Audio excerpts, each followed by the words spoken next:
My name's David, and I am a shepherd. It's fun, but it's not easy work. In fact, I could really use a hand if you have a few minutes. Hey, check that out. Looks like you have a few minutes. But can you keep up?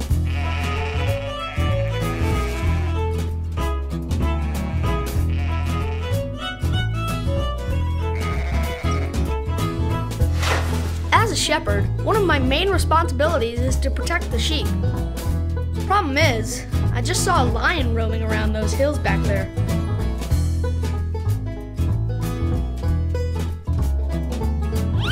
I'm going to round up the rest of the flock. Do me a favor and keep an eye on that lion. Are you able to keep up? Let's find out.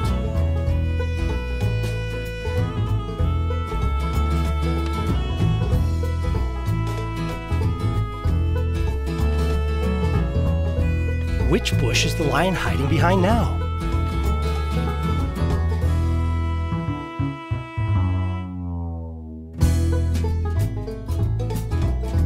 Great job! Let's play again.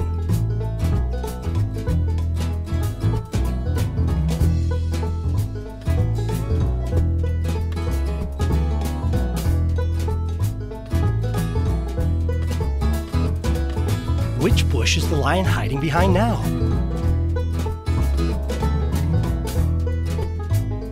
Great job! Let's play again.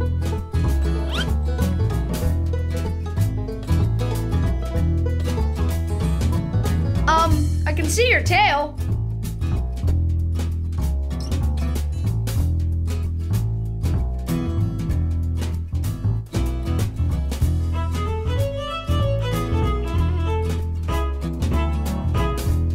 Which bush is the lion hiding behind now?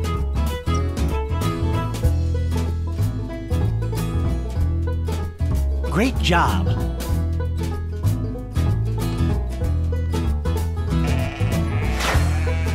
Did you know David is mentioned in the Bible 1,127 times? That's more than any other person.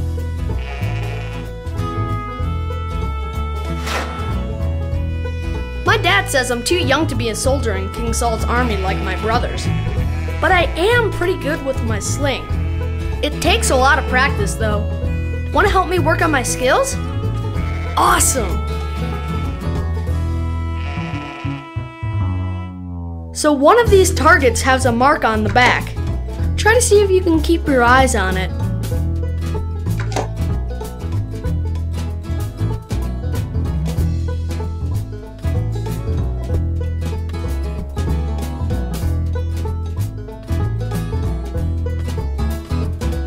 Which target has the mark on it?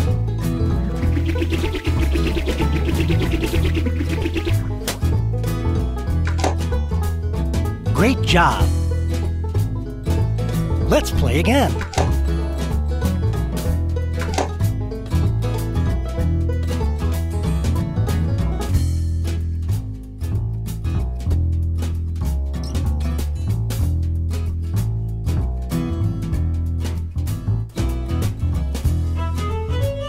Which target has the mark on it?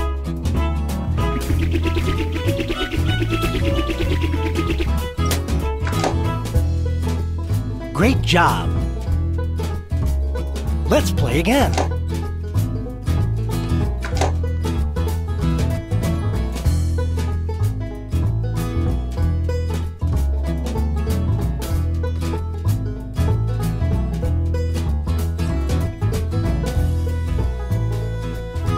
Which target has the mark on it?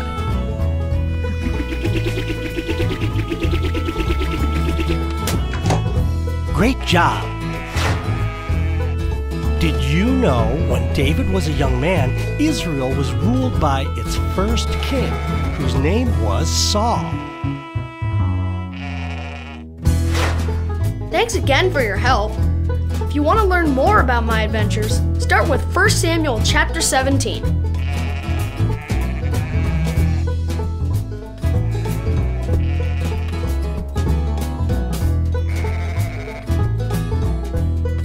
wait is over. Now the real fun begins.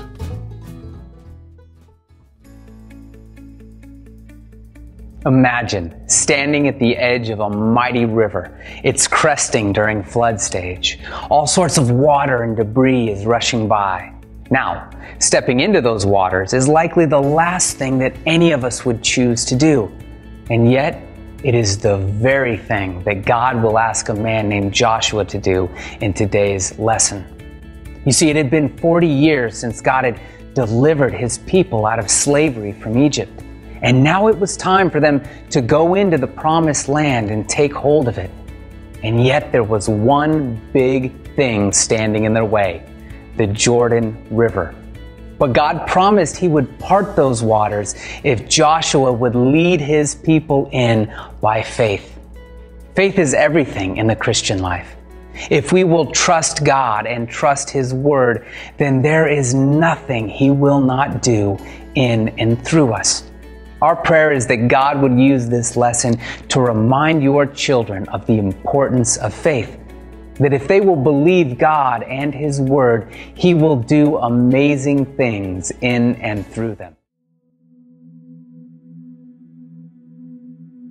The Jordan River stood between the Israelites and their promised land. But the same God who miraculously delivered them from the slavery of Egypt would once again make a way where there was no way. It is time for you to separate yourselves from the things of the world that hold you back from God, Joshua declared to the people of Israel. For tomorrow, the Lord will do amazing wonders before your eyes.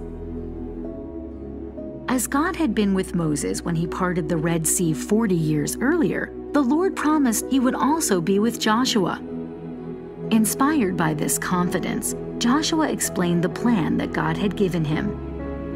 "Here's what we will do," Joshua announced. "As soon as you see the Ark of the Covenant of the Lord your God being carried by the priests, follow after it." The Ark of the Covenant was important because it held the 2 stone tablets on which God had written his law, which showed his people how to live. It also held the promise of mercy and forgiveness when they failed to do what he commanded. This special golden box was the physical representation of the living God. It held the mystery and promise of a Savior. On this day, the people of God placed all their confidence and trust in him to deliver them, and God led them to the land he promised. When the priests who carried the ark approached the raging waters, they did not hesitate to step in. They were not afraid of what they saw with their eyes, because their focus was on the promise God had made them. With courage and determination, they stepped in. And God performed the most amazing miracle. God held back the waters of the Jordan River. From the moment the priests took the first steps into the troubled waters, they miraculously stopped flowing. Far up the river, at the city of Adam, the water piled high as though it were splashing up against an invisible wall. As planned, the priests stood on dry ground in the middle of the river and waited until all the people of Israel passed by. When the last of them had crossed safely, the priests followed behind. And when they reached the other side, God released the waters back into the river canyon as they had been before. God proved to Israel that there was no sea deep enough to hold them back from his promises. It was important that his people always remember how mighty and powerful their God was, so that they would have the strength and courage to trust him in the future. So God had one representative from each of the 12 tribes of Israel collect stones from the riverbed to memorialize this great event. One by one, Joshua placed each stone in a pile as he acknowledged God's power and goodness. In the future, when their children and their children's children looked at these stones, they would remember how God separated them from a painful past, how he built their faith and trust in his strength, how he brought terror and confusion to their enemies, and most importantly of all, this event held the promise of their final deliverance that would come through Jesus the Messiah.